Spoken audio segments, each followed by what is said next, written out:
Kedok 5 OPM pembakar sekolah terbongkar, Ketua MPR murka, OPM harus musnah dari bumi Indonesia. Anggota Operasi Papua Merdeka OPM atau kelompok kriminal bersenjata KKB kembali berbuat ulah.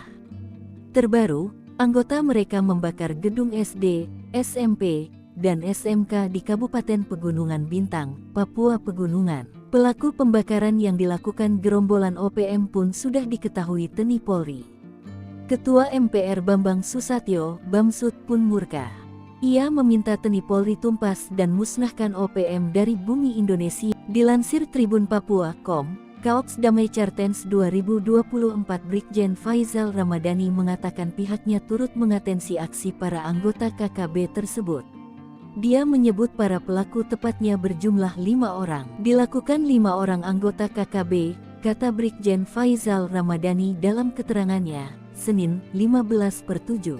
Pelaku masing-masing bernama Memokon, Jender Siktaop alias Usoki, dan Akuino Kaladana. 2 pelaku lainnya yakni Yuni Mimin dan Enos Kakyarmabin. Sikat abis, tumpas dan ratakan para separatis dan teroris yang tidak berperi kemanusiaan itu, tegas Bamsud. Politisi Partai Golkar itu menilai tepat jika gerakan KKB dinilai sebagai gerakan pemberontakan melawan pemerintah yang sah atau makar dengan cara-cara teror. Karena itu, menurut dia, penetapan keadaan darurat militer, baik secara hukum nasional maupun internasional, sudah sah dan bisa segera diberlakukan. Jika perlu turunkan kekuatan 4 matra terbaik yang dimiliki Indonesia, selain Densus 88 dan Brimob Polri, yaitu Gultor Kopassus, Riders, Bravo, dan Denjaka.